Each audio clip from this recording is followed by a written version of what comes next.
A seemingly perfect Valentine's Day proposal between Patrick and Adeline is abruptly shattered by a series of comically inept events. As Patrick gets down on one knee at a picturesque winery, his hired photographer Nico calls to admit he didn't get the shot. A furious Patrick is forced to re-propose, reciting the same cheesy, heartfelt lines he had just delivered. Just as Adeline enthusiastically accepts, again a masked figure in a heart-shaped mask appears and shoots an arrow into Patrick, killing him instantly. Adeline's horror-filled escape from the killer is a mix of terror and slapstick. She briefly gets away, finding a phone to call the killer, vowing revenge, only to have her own life cut short by the very person she promised to take down.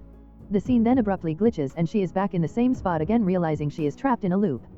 The film reveals that this gory, ridiculous chase is actually a video game, and the simulation ends as an unseen player says no. The film then transitions to the real world, where a news report confirms a mass murder at a winery. The culprit is a serial killer known as the Hard Eyes Killer, or Heck, who targets couples on Valentine's Day and has been responsible for similar massacres in Boston and Philadelphia over the past 2 years. This chilling reality sets the backdrop for the introduction of Ally, a cynical and jaded advertising executive. She and her upbeat friend Monica are at a coffee shop where Ally's cynical nature is immediately apparent. She is stressed about an upcoming meeting with her boss Crystal and expresses her disdain for Valentine's Day. As she waits for her coffee, she runs into Jay, a charming and handsome man who orders the exact same absurdly specific drink. Their brief, awkward exchange ends when Ally accidentally slams a car door on his nose, causing a minor injury. The plot thickens at Ally's workplace. Her boss Crystal calls a company-wide meeting about a disastrous ad campaign for an engagement ring company. The campaign, which was created by Ally, features a bleak, violent theme of doomed lovers. Given the recent Heck murders, the ad is seen as tasteless and disrespectful.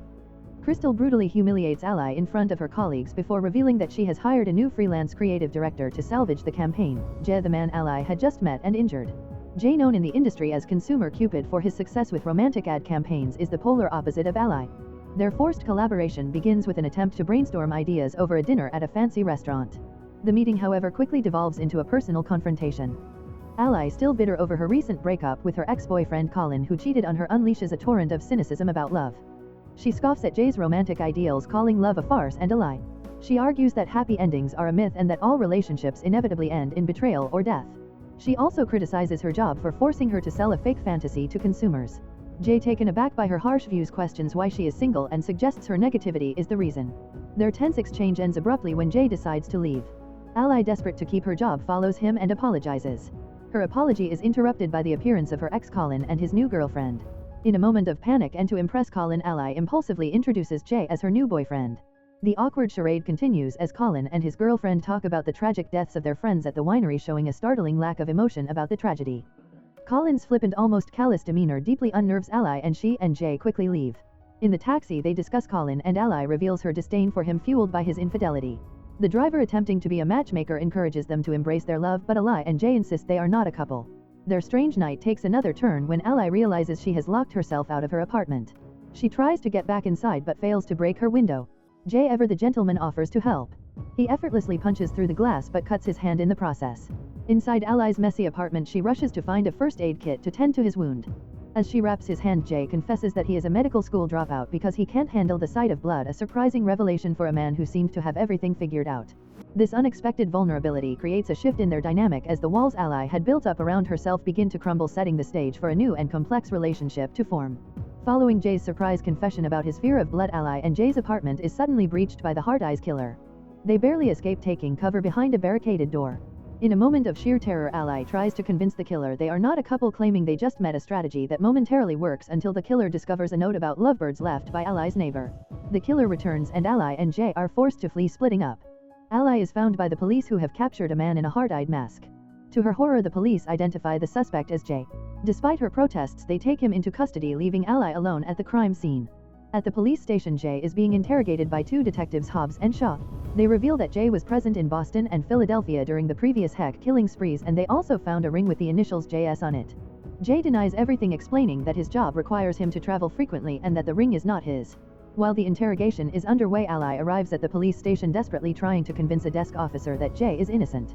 Suddenly the power goes out, plunging the station into darkness. The Hard Eyes Killer has arrived.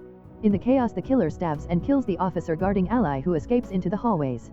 Meanwhile, Shaw, who had been interrogating Jay, locks him in the room to go and investigate the power outage. Ally manages to grab a gun from a fallen officer and, using the intercom, communicates with Jay. He tells her to find Hobbs and uncuff him. She does, but not before the killer appears and a chaotic gunfight ensues. Jay escapes and he and Ally run out of the station only to realize that they have led the killer to a crowded movie theater, creating a potential massacre. Inside the theater filled with unsuspecting couples on a Valentine's Day outing, the killer begins his slaughter. Ally and Jay frantically try to warn people, but their warnings are mistaken for a part of the movie's ambience or a playful act. They escape into a projection room, but the killer finds them and attacks. They manage to fight him off, but he escapes only to reappear on the rooftop. Determined to end the nightmare, Ally and Jay corner the killer. In a climactic fight, Ally pushes the killer over a ledge and he is impaled on a sculpture below. The police arrive and confirm the dead man is a fanboy named Eli who was obsessed with the real killer. Later, as Jay is about to board his flight, Ally receives a call from a disguised voice that knows her every move and tells her that Jay is with them. The voice tells her to come alone to a chapel or Jay will die. Arriving at the chapel, Ally is shocked to find not one but two killers, the two detectives Hobbs and Shaw. They reveal that they are a married couple and that murdering couples on Valentine's Day is their kink. They explain that Eli was just a fanboy who worked with them but became too messy, so they killed him. They tell Ally they were going to kill Colin, but a video of Ally and Jay's kiss at the restaurant made them their new target. In a final twisted game, they hand Ally a gun with one bullet and tell her to choose, kill Jay or let them kill her, proving that love is not all conquering. In a moment of bravery and love, Ally shoots Jay in the arm, a non-fatal injury. This unexpected move surprises the killers, who are then incapacitated by Ally. Jay, despite being shot, fights off the male killer, and Ally uses her past trauma to her advantage, subduing the female killer Shaw by splashing her with hot wax, a detail she remembered from her ex-husband's new job. 1 year later, Ally and Jay are a famous couple celebrated for stopping the Heart Eyes killer. Their marketing campaign is a huge success, and Ally, now a confident woman, is leaving her job to go to medical school, having conquered her fear of blood. Jay proposes to her at the same restaurant where they had their first disastrous date. She says yes, and as they celebrate, Ally receives a text from her friend Monica revealing that she was the one who called her at the airport joking about the Heart Eyes killer. The film ends with a shot of Ally and Jay deeply in love, enjoying their new life free from the past.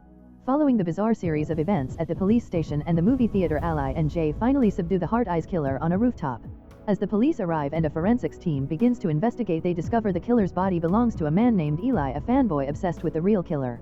Ally and Jay are hailed as heroes for stopping the Valentine's Day massacre. But the horror isn't over yet. As Jay is about to board his flight, Ally receives a sinister phone call from a disguised voice who claims to have Jay instructing her to come to a chapel alone. At the chapel, Ally is shocked to find her captors are not strangers but the two detectives from the police station, Hobbs and Shaw. They reveal that they are a married couple and the Heart Eyes killer is their shared hobby or kink. They also expose that Eli was a mere pawn, a devoted fan who became a liability and was disposed of. They admit that their initial target was Ally's ex-boyfriend, but they changed their minds after seeing the genuine chemistry between Ally and Jay. In a final twisted game, they hand Ally a gun with a single bullet, forcing her to choose between killing Jay or letting them kill her. Ally, in a moment of emotional clarity and strength, shoots Jay in the arm, injuring him but saving his life. This act of love shocks the killers and gives Jay an opening to fight back. 1 year later, Ally and Jay are not only a couple but a sensation. They are celebrated for their bravery and have successfully launched a new ad campaign for a diamond company based on their story, making them both highly successful. Ally, having overcome her fear of blood, is preparing to go to medical school. Jay takes her back to the restaurant where their story began and, in a symbolic gesture of moving past their painful history, proposes to her. The film ends with a surprising twist as Ally's friend Monica reveals that she was the one who was calling and texting her all night, creating the fake Heart Eyes calls as a prank. This final ironic twist perfectly encapsulates the movie's blend of horror, dark comedy, and unexpected romance.